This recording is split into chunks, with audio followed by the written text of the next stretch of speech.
And now, It's Venture Capital Radio. featuring stories from the leaders in venture capital. Now, here's your host, Shannon Pearson.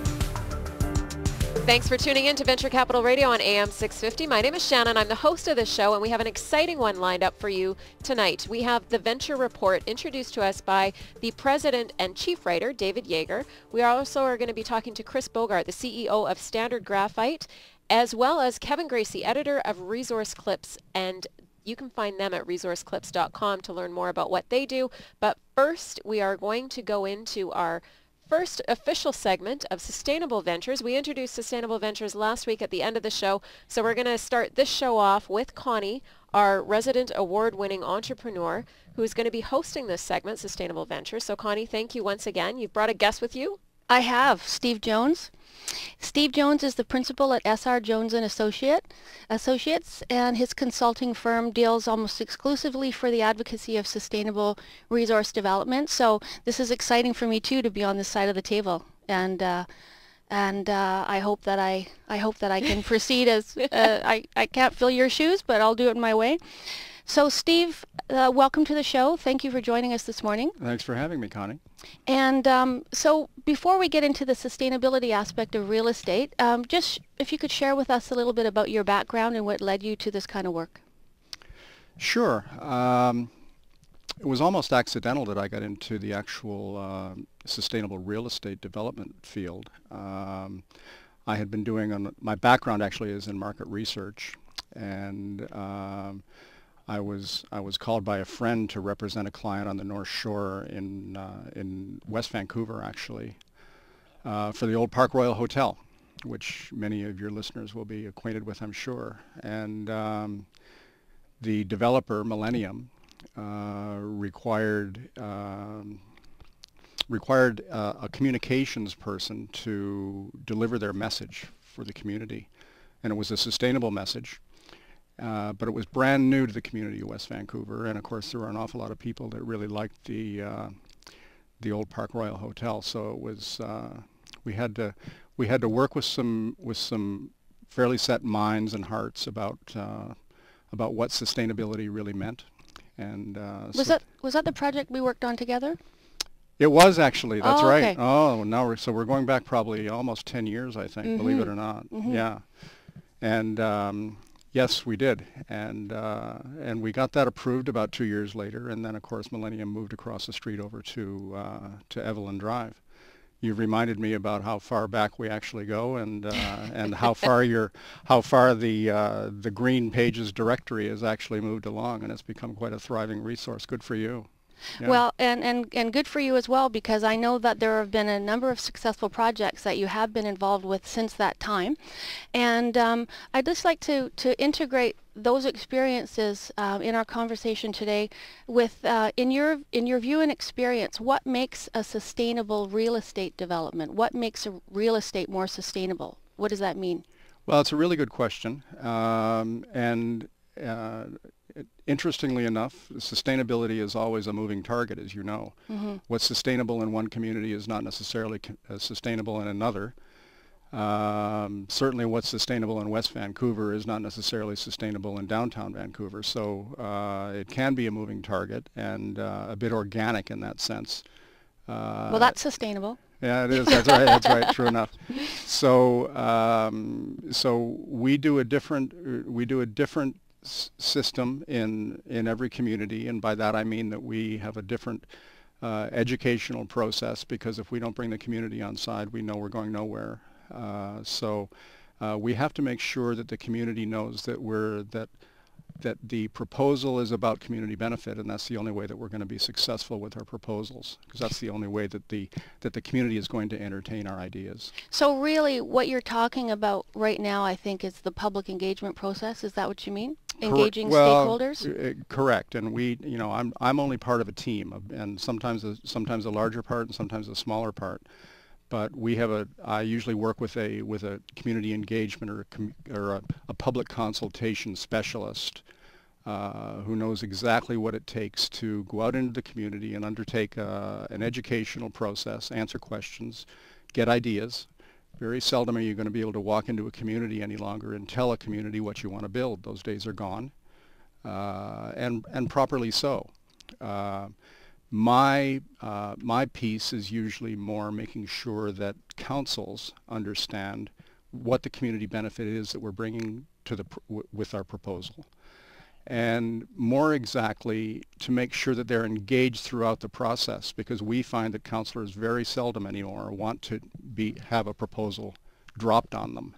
They don't want to get to a public hearing and know nothing about a proposal, because then they go, hey, this isn't what we were engaged with. Well, they want to be reelected too, right? So they want to be able to be giving the people in their communities what the communities want, the developers there, and they want to have their projects approved. So so in the stakeholder process, and on the topic of the sustainability aspect of it, it sounds like we're almost talking more about the social part, because I'm sure you come across NIMBYism, not in my backyard, quite often. So did you want to just speak to that, about the social component of sustainability in the projects? I can do that, but I can almost never talk about the sustainable pillar of sustainability without talking about the social and social, economic, and environmental pillars all at the same time. It's impossible for me to talk about the economic sustainability of a project without referring to how it's going to affect us socially. So, and I think that that's key, and that's as it should be, because if it doesn't do us any good to build the perfect green building with a platinum gold rating if the community isn't happy with what the building is offering. So we can very seldom just talk about one aspect of sustainability, and I've found that to be in the community's best interest. You're listening to Venture Capital Radio, and more specifically, we're talking sustainable ventures with Connie Linder and her guest, Steve Jones. We're talking about the sustainability of real estate, really. And you made a reference. I just want to kind of get a definition from you. NIMBYism. What does that mean? Not in my backyard. So somebody might like the project as long as it's screwing your view, and I can still see the mountains. And we hear a lot of that, and Yeah. absolutely, and that's why the educational process is as important as it is. There used to be a time when you could take a proposal, walk it through City Hall, and have a public hearing and get an approval, and people are just way too engaged in their communities now for that to happen, and rightfully, that shouldn't be the case.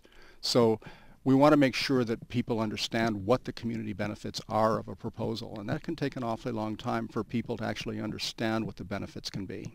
And I just want to chime in a little bit, because from my perspective, and I don't have any real experience in real estate or development, but information moves very quickly now, far more so than it has even 10, 15 years ago.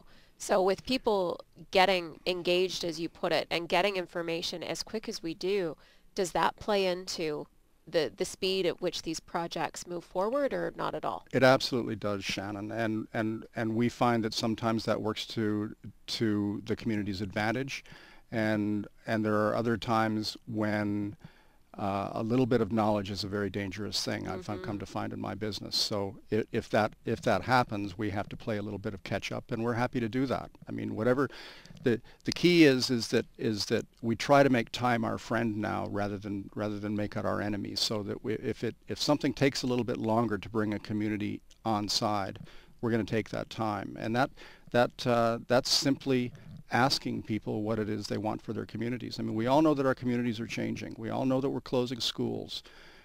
We all know that we have far too many seniors living alone in 5,000 square foot houses, particularly over on the North Shore. Something has to happen with those houses so that there are children living in them rather than one person. And in order for that to happen, that senior that's living in that single family house has to know that there's someplace available for them to live that suits their wants and needs in their community, because particularly on the North Shore, we have a lot of older seniors moving down to Cole Harbour.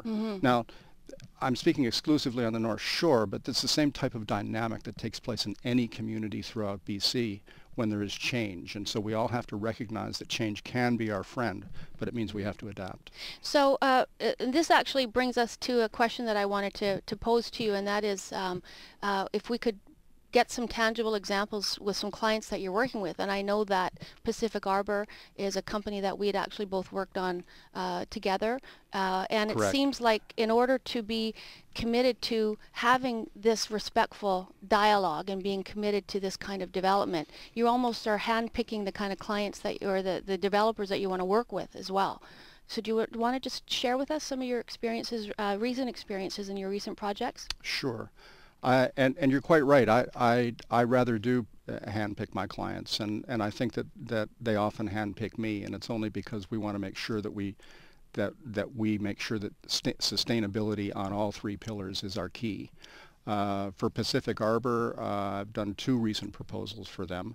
One in North Vancouver, which was a very contentious proposal because there was no high-rise over there. And it had been, the proposal had actually been turned down once. Well, 2 years later, or closer to 3 years perhaps, we actually ended up with a unanimous vote from the District of North Van Council. So, but that took a long time, and that wasn't just me working, that was a lot of other people working, making sure that the community understood the benefits of having a new residence for seniors. And very much the same situation over in West Vancouver with the old Wetmore property that many of your listeners will be aware of, the old Wetmore Motors Volkswagen dealership. That that was on Marine Drive. That's right, and it's well underway now. Mm-hmm. And but these were both long processes. Both of them took at least 2 years with our team out in the community and working with seniors groups. And I mean, if we don't do something about seniors housing in particular, we're all going to be in a lot of trouble. And that's not just true on the North Shore, it's true everywhere in BC. Mm-hmm. And I think that's a really good point to wrap up the conversation on, because I think a lot of the listeners can relate to that. And it's unfortunate, but it's our reality. And if you avoid reality, or what's the saying? If you fight reality, you're going to lose 100% of the time. I understand completely. And on the other hand, we could go on for hours too. Really? So. Yeah. I always fight. You always fight reality. I have a different reality. Connie Connie has her own reality. I create new realities. Okay. So Steve, I want to thank you for coming on the show and being a part of Sustainable Ventures with Connie. For more information, people can go to srjones@shaw.ca. They can email me at that address, yes. And then you can get back to them with whatever information they're looking for? Absolutely. I'd be happy to be helpful. Okay. So for more information about the sustainability of real estate development, and specifically in communities with a population where the demographic is shifting significantly, contact Steve at srjones@shaw.ca. Thank you both so much for being a part of Venture Capital Radio. Thank you. And thank you. Canada's only weekly radio show on venture capital. This is Venture Capital Radio with Shannon Pearson on AM 650.